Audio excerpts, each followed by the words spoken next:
Welcome to Wanna Bet, the daily gambling game show that takes betting seriously, but not much else. Get our favorite plays on the totals, sides, props, exotics, and futures to jump on now. So let's get it started with Jason and Ben. Let's get it started with Jason and Ben. Let's get it started with Jason and Ben. Something custom can cosa baba conso felino. Let's get it started with Jason and Ben. Let's get it started with Jason. Hey there. Happy Saturday. Hope everybody's weekend is off to a great start. Welcome to Wanna Bet. Our weekend's off to a great start because after a hiccup for me on Thursday, came back strong on Friday. Beltway Ben continues to cash for you. Our guests have done a phenomenal job coming on this show and helping to educate us all on their areas of expertise and make us some money. And we're fired up for a big weekend of sports. How you feeling, Beltway Ben? You ready to rock and roll? Absolutely. Feel great. And then we have super exciting for us. I mean, we have PLL action this weekend. Yes.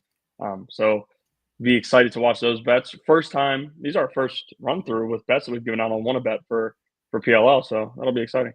Yeah, and I'll be down there for the first game of the day, Philadelphia and New York. So go Water Dogs, go Michael Sowers.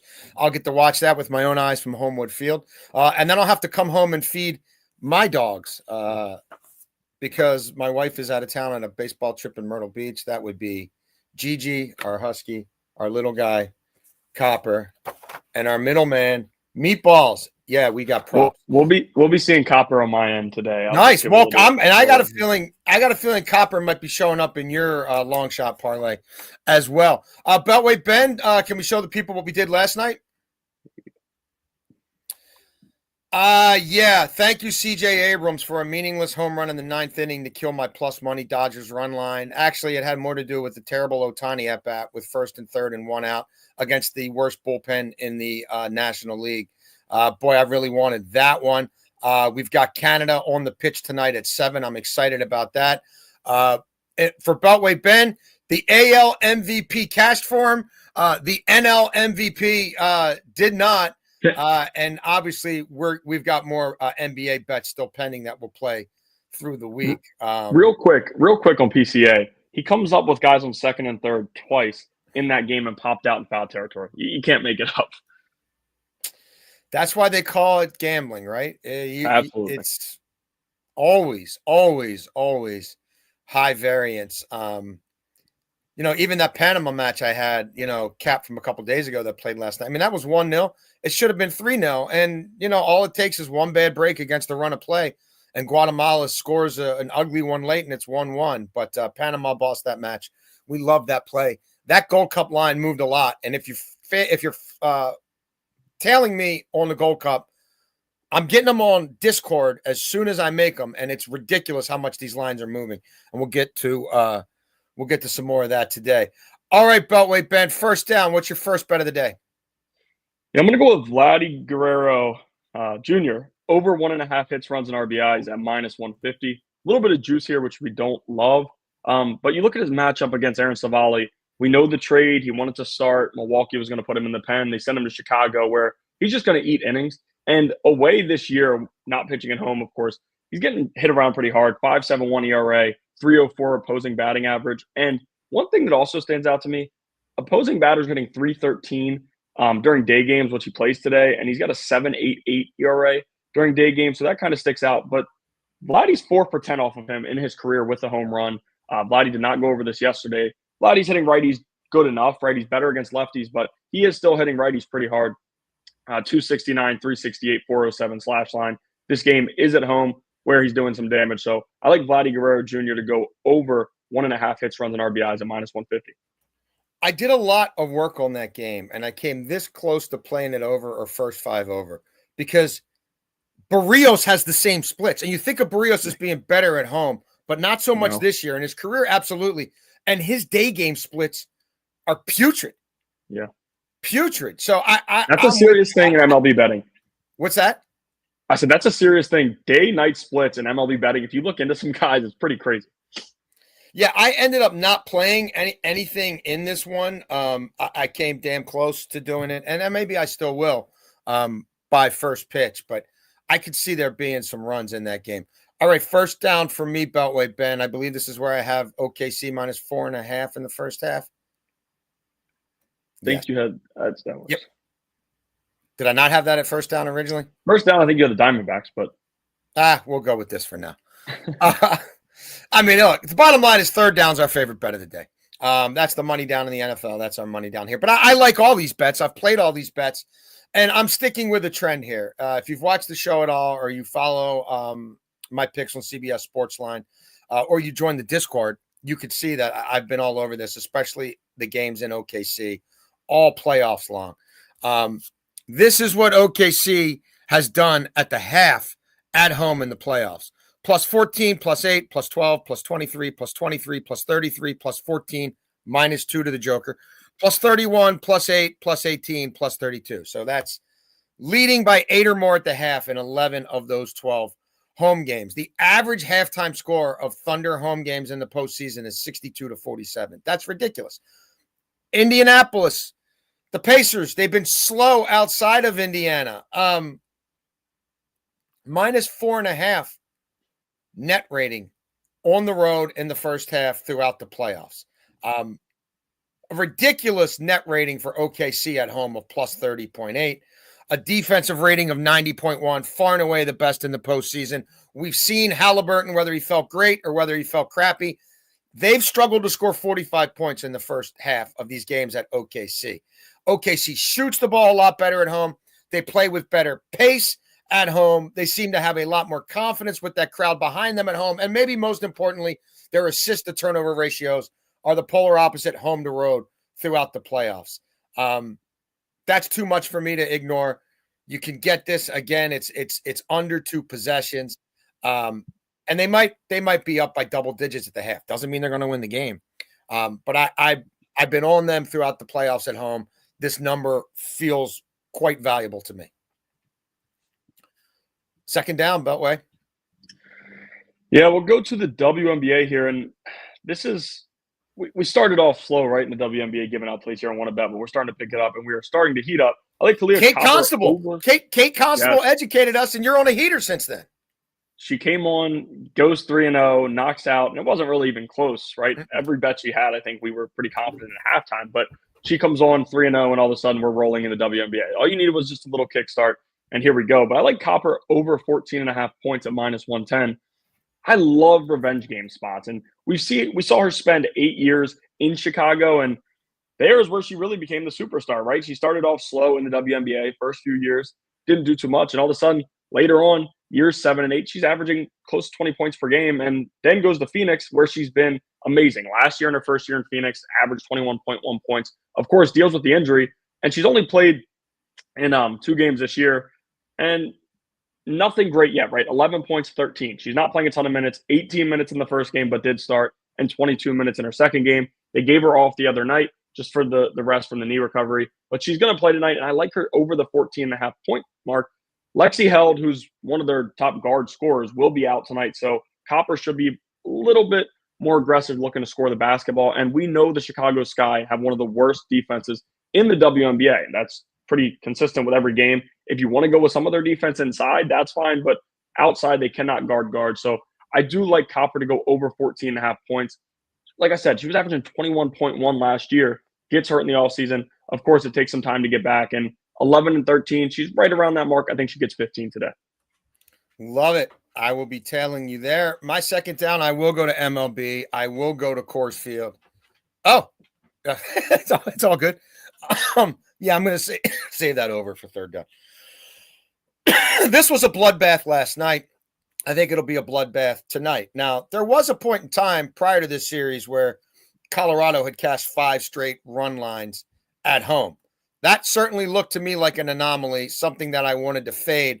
I thought that this would be the perfect opportunity to fade it with an NL West team coming to Coors, and I was right. It cashed easy last night. The Rockies are 7 and 13 on the run line against division opponents. The Rockies are 19 and 39 on the run line following a loss. The Rockies, when Palmquist has started at Coors Field, it's happened twice. He's pitched 8 1/3 innings, Ben. 7 walks, 14 hits, 3 home runs allowed in 8 1/3 at home. In his 6 starts overall, Palmquist, the Rockies have been outscored 35-20. You do the math on that. Arizona's got themselves back to 500. Arizona seems to have recovered from some of the injury blows they've dealt with. And Merrill Kelly has turned his season around. And Merrill Kelly owns the Rockies. His last 5 starts against the Rockies, 32 2/3 innings pitched. Just 16 hits, 8 walks, just 4 earned runs. Beltway Ben, that's a 4-1 record in those 5 starts, a 0.98 ERA, a 0.73 whip.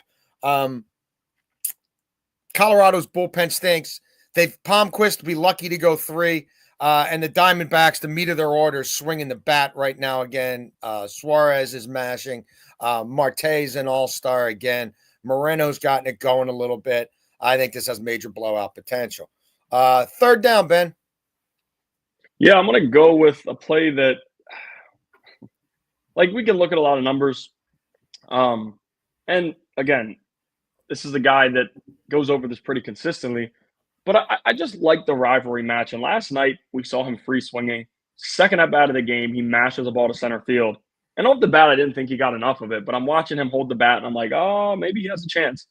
And, of course, Rafaela goes back, and it wasn't going to be gone. But he jumps up at the wall and catches the ball and just takes away, extra base hit from Rafi Devers. Today, he gets a matchup with Brian Bayo, who they gave him that money 2 years ago. And, he's solid, but he's not the top tier, right? He's not a number 1, maybe a 3 at best, but he's been fine in the month of June. Lefties are hitting him pretty hard, though. 281, 391, 406 slash line. And Giants Park's a weird park. It benefits some pitchers, but at the same time, this will be his first start there. And there's adjustments everywhere in the MLB.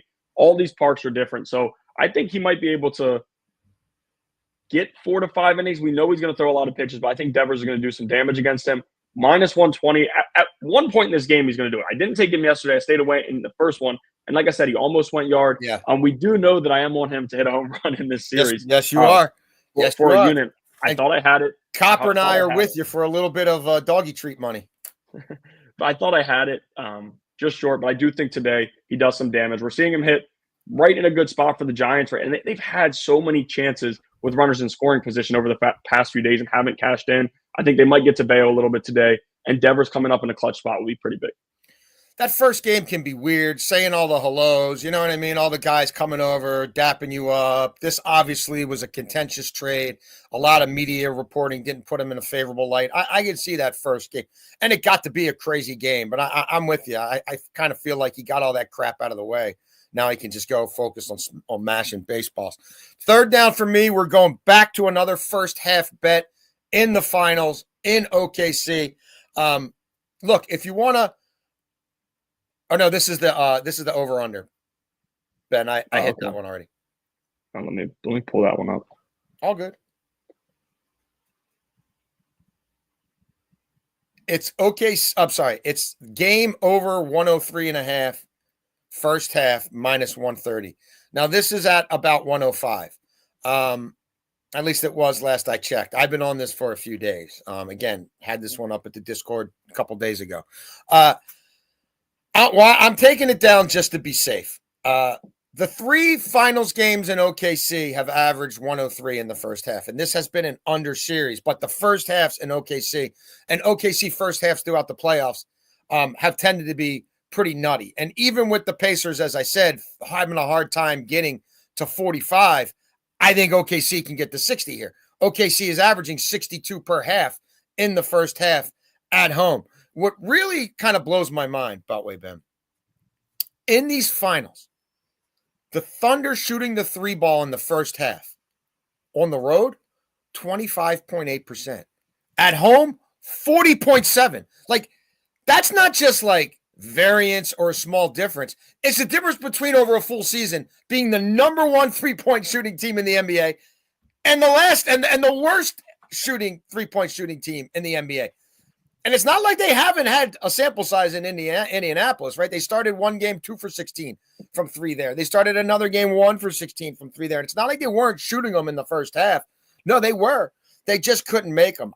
They have better form at home. I think Holmgren in particular feels a lot better at home with the crowd behind him early in these games. We've seen him stroking the 3 ball early in these games. We've seen Caruso and Dort be better at home than the road throughout this series. OKC's pace, 102.5 throughout the playoffs at home in the first half. Far and away the best in the NBA. True shooting percentage, first half at home, playoffs, 58.8. That's pretty elite when defense is supposed to be king in the postseason. In the playoffs, Pacers road games average 109 points in the first half. In the playoffs, OKC home games average 109 points in the first half. If you like it at 105, I get it. I'm just being a little conservative here and taking it down to the 103. I've been taking it down in the first half the whole series, and I think I'm 5-1 with these. So that's where I am. Okay, fourth and long, when we talk about long shot bets, long-term bets that won't pay off for a while, today we're going to look at some props that we would just sprinkle a little bit of, like I said, doggy treat money on for potential big returns. Beltway Ben, what are you looking at? You have a small little parlay here. I do like the Blue Jays on the money line after yesterday's embarrassment. You talked about Berrios' struggles at home, and he hasn't been amazing at home. Like I said, he's been very good on the road. But I do think that he can give them 5 innings, maybe 3 runs. That should be enough to beat this White Sox team with Savali on the mound. J.P. Crawford matching up with Horton in Chicago, and he's been good early on in his career, his first few starts. But we usually see rookies come up, hit the ground running, and everything looks good, and then it slowly starts to regress as hitters adjust. So I like Crawford to get a hit off him in the leadoff spot. Also did not have a hit yesterday. Vladdy, who I talked about before, to get a hit, and then Devers, who I also talked about. So I like 3 guys to get a hit, and the Blue Jays on the money line at plus 236. Yeah, I like it. Again, I think there's going to be runs in that ball game. I've played this Canada Curacao match a bunch of different ways. I've got some picks up on the Discord. Again, you can find that link right in my Twitter handle. And I've played it in some different ways throughout the week. And I jumped on it originally Canada minus 1.5, and I got it at like minus 140. Like that does not exist anymore. A lot of money's come in on Canada, and this probably will be a bloodbath. I don't mind laying the 2.5 here, Ben. I've mentioned their coach, Jesse Marsh, a few times. And I don't put too much weight in press conferences, but I do monitor them. And some guys in the English press were kind of like pushing him after they blew out Honduras 6-0, saying like, that was kind of a fluke. And what are you going to do if your team ever has to play from behind? And like, he was so defiant about it. And you could see like pissed off. Like this team, I think, is on a mission. And this team's on a mission to prove that they could put a 3 spot up on anybody in CONCACAF. And you know what? I tend to believe him. Even without Alphonso Davies, I tend to believe him. It wouldn't shock me if this is 3-0 in the first half. Curacao has not played this level of talent, maybe arguably in ever. They don't play quality teams in friendlies. They don't get far enough in World Cup qualifying to face teams like this very often. Certainly not in this cycle. With Canada, U.S., and Mexico automatically qualified as host nations. And I really like this kid, Alawusie. Like, I was on Jonathan David in the first match. Jonathan David's Canada's all-time leading scorer. Jonathan David's got nothing to prove. Jonathan David was laying the ball off. I went back, rewatched the first half of that match, dug down on the advanced stats. Like, Alawusie, who's got 8 goals in 16 matches in MLS right now and is in really good form, is someone they seem to really want to bring into this group and feel a part of it. He had 8 touches inside the box in 70 minutes played against Honduras, a better defensive team than Curacao. Like, he was getting fed, and the goal he scored was something he's going to build confidence from because it wasn't a sitter. It wasn't just a poacher's goal. It was a goal scorer's goal from a very tight angle. Like, he took, 6 shots. 2 of them were blocked. Again, I think they're going to find channels against this Curacao team. Marsh is going to play an attacking style, and I think Jonathan David is kind of into the assist thing right now and laying it off for other people. You could maybe go Taj Buchanan here. He had 2 goals against Honduras. He was the man of the match, but he's also coming off a long-term injury. He played 80 minutes in that game, and I wonder if Marsh backs off him. But I think this kid, youngster, in form on MLS, getting his feet under him. This kid scored against the U.S., a quality side, a couple matches ago. He scored in 2 of his last 3. He's in form with his club team, and I like how many touches he's getting in goal-scoring situations. So I'm going to play that at 315. Another one I sprinkled on Beltway, Ben, that Pittsburgh, Texas game. Kumar Rocker against Keller.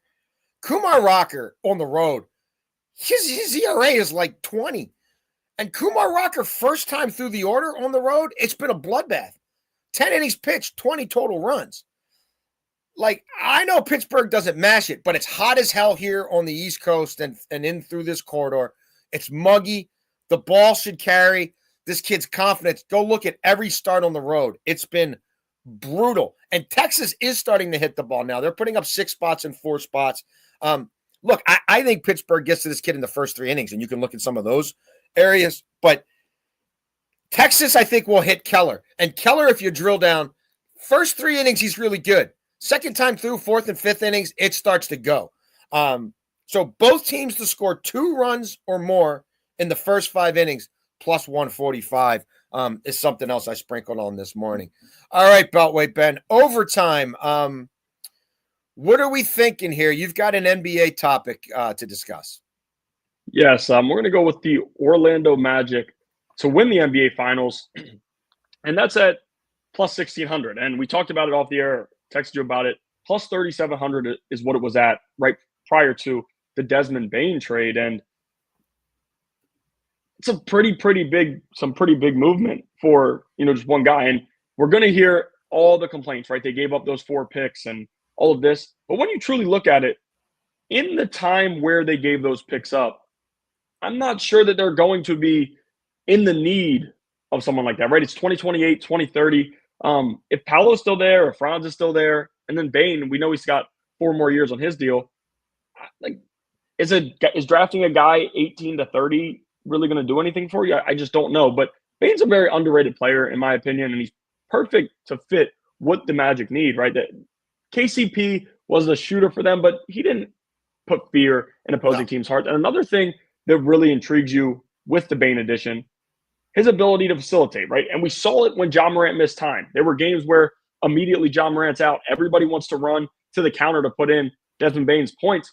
He was picking up 10 to 14 assists in some games, which for a guy like him is not expected for a shooter who's pretty much been knocked down most of his career. He did duck under 40% the last 2 years from beyond the arc after having that amazing year 3 years ago. Availability, dealt with some injuries, and he's kind of been off and on the court for the past few years. Last year he did play.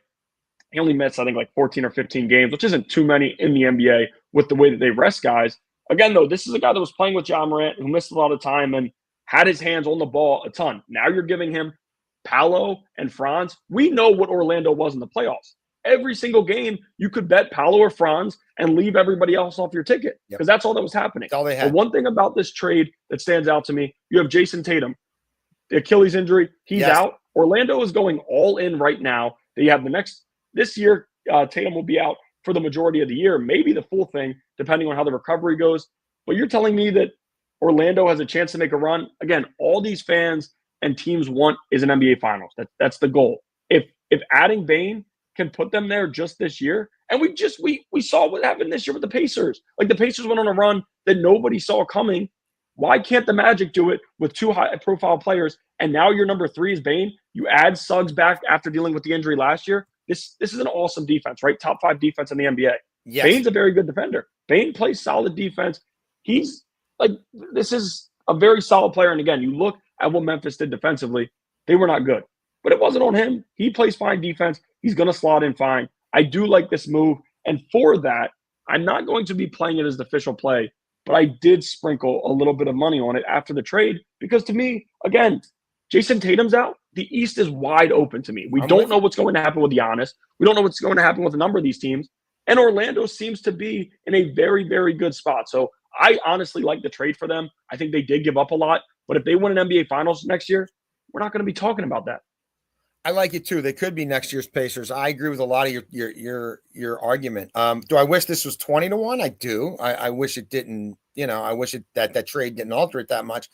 But they absolutely were a 2-pronged offense. What I love about them is they're an elite team. I put a lot of weight on net defensive ratings through the course of the season, and they are an absolute vice grip at home.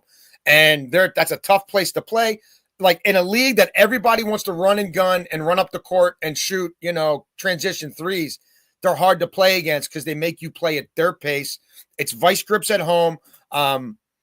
like we're good friends with Jimmy Patsos. If you're not familiar with Jimmy Patsos, longtime Division I head coach, longtime right-hand man to Gary Williams at Maryland. He's now very involved in Under Armour's basketball programs. He does commentary on NBA and college games. And a year ago, I was talking to him and said, if you could put $100 on one long shot team to make the finals in the East, who would it be? And he was on Orlando, and I'm like, great, because I'm on Orlando. I think they're one player away. Maybe they get that player. Now Paolo misses half the year, but if you look at them from the All-Star game on, it was coming together, and they needed one more piece. And I think Bane getting out of whatever was going on in Memphis, clearly it was toxic there. Maybe toxic's too strong of a word, but like things had to change. That things weren't meshing. Like he's one more closer and assassin who you've got to worry about finishing you late in the game or getting, to your point, a key stop to turn somebody over to set up Wagner for an easy three to put the game away. Yeah, I'm with you. The Cavs have to be doubting themselves now, right? The Cavs have had 2 straight regular seasons that have bought them nothing. The Celtics might lose other pieces because of the contract situation and the aprons and super maxes and no Tatum. They might recalibrate. This Pacers team's played a lot more basketball than they're used to, and there is usually a hangover of some sort. And there's not another team in the East that I think really is on the come. I also could see the Knicks. Could see that. Like, we don't even know who their coach is yet. Like, Right. that could be in flux. So I'm with you. Like, if they went out and got KD, what would that do? Yeah. I mean, he might not want to go there. It might not be sexy enough for him, but he also might not be able to go to the places he wants to go because they're not offering as much. Now, I know they're short on draft picks right now, but I would like to see them get, like what they tried to do with Pope. I'd like to see them get another version of that guy, right, who can maybe come off the bench and give them some instant offense. But it's a solid team, and like it wouldn't shock me if they went on a run. You know, I might prefer to play them to. This is to get to the finals or win the finals. No, this is to win it. I agree. I side a little bit more with to get there. Yeah, but it wouldn't shock me at all if they represent the East next year. And maybe they make another trade before the draft or something like that. But yeah, I think Banchero's on a mission next year. Yeah, interesting food for thought there, Beltway Ben. I like the way you think. All right, well, I am going to get down to Homewood Field in a few hours here and check out our guy Michael Sowers and the Philadelphia Water Dogs against the New York Atlas. Go Water Dogs. We will be back tomorrow evening. What do you think, Ben? Maybe like an hour before tip-off of the finals, half hour before tip-off? Hour should be good. Yeah. So we'll do an NBA dedicated stream tomorrow night. We'll rehash some of our picks we gave out early in the week and assess how those lines have changed. We'll have some fresh picks for you that we like before the final NBA game of the season. And we'll be back with our buddy Eric Casillas on Monday. Great group of guests lined up for this week. And we're excited to keep trying to make you guys money on WannaBet.